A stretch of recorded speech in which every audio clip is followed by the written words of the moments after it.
سوال پوچھا گیا ہے کہ فقہ اکبر میں اللہ پاک کی صفات ذاتیہ 7 بیان ہوئی ہے جس میں تکوین شامل نہیں ہے، لیکن امام ربانی مجلد فسانی رحمۃ اللہ تعالی مشرباً ماتوریدی بھی ہیں، اور انہوں نے صفات ذاتیہ میں صفات سمونیہ ذاتیہ حقیقہ لکھا ہوا ہے، یعنی 8 شمار کیے ہیں جس میں تکوین بھی شامل ہے۔ اب سالکین کو فقہ اکبر میں صفات ذاتیہ کا درس کس طرح دیا جائے گا؟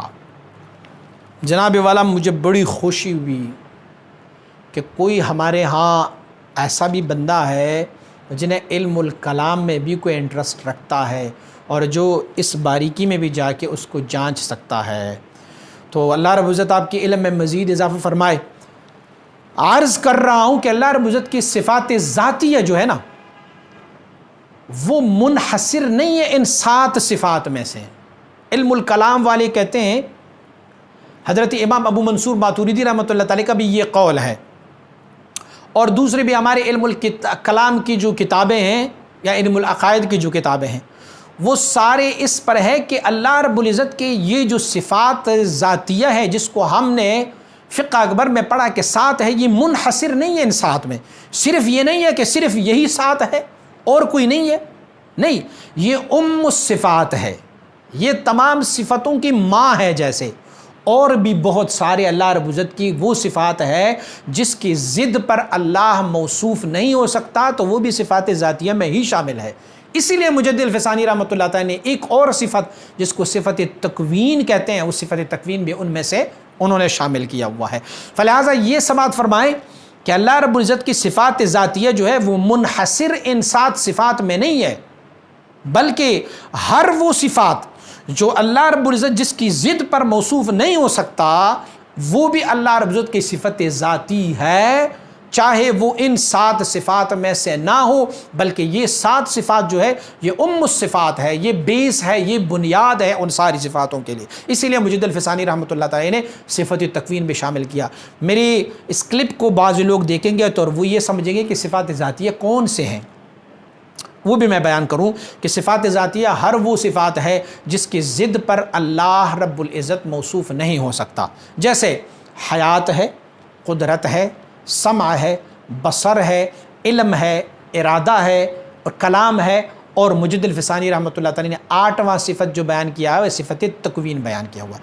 اب دیکھیں، حیات ہے، زندگی ہے، تو اللہ رب العزت اس کی ضد پر موصوف نہیں ہو سکتا۔ کوئی یہ نہیں کہہ سکتا کہ اللہ کو زندگی نہیں ہے یا اللہ فانی ہونے والا ہے، اللہ اعظم باللہ، یہ نہیں کہہ سکتا کوئی۔ قدرت ہے، کوئی یہ نہیں کہہ سکتا کہ اللہ رب العزت کو اس بات پر قدرت حاصل نہیں ہے۔ سمع ہے، سننا، کوئی یہ نہیں کہہ سکتا کہ اللہ رب العزت نہیں سن سکتا۔ بصر ہے، دیکھنا، یہ کوئی نہیں کہہ سکتا کہ اللہ رب العزت نہیں دیکھ پا رہا۔ علم ہے، کوئی یہ نہیں کہہ سکتا کہ اللہ رب العزت عالم نہیں ہے۔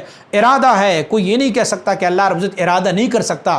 کلام ہے، بولنا، کلام کرنا، کوئی یہ نہیں کہہ سکتا کہ اللہ رب العزت کلام نہیں فرما۔ اور تکوین، کون بنانا، کوئی یہ نہیں کہہ سکتا کہ اللہ رب العزت یہ نہیں کر سکتا۔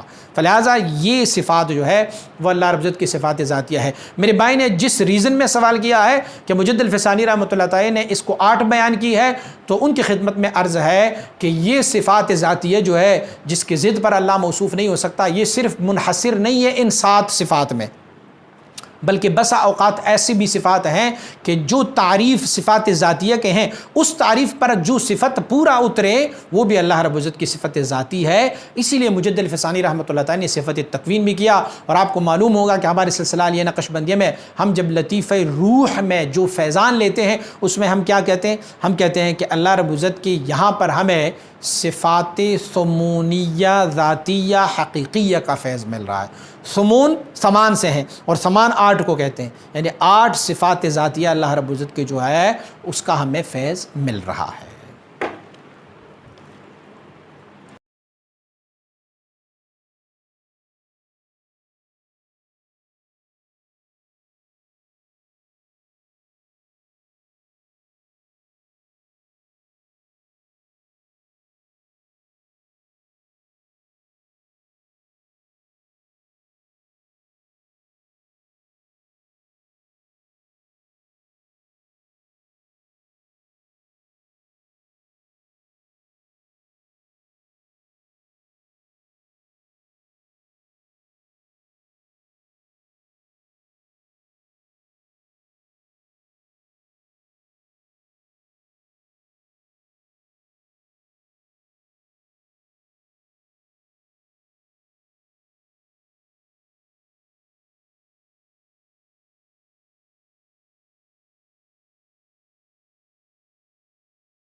مزید اسلامی ویڈیوز کے لیے ہمارے یوٹیوب چینل کو سبسکرائب کریں اور بیل آئیکن پر کلک کریں اور ویڈیو کو لائک، کومنٹ اور شیئر ضرور کریں۔ جزاک اللہ۔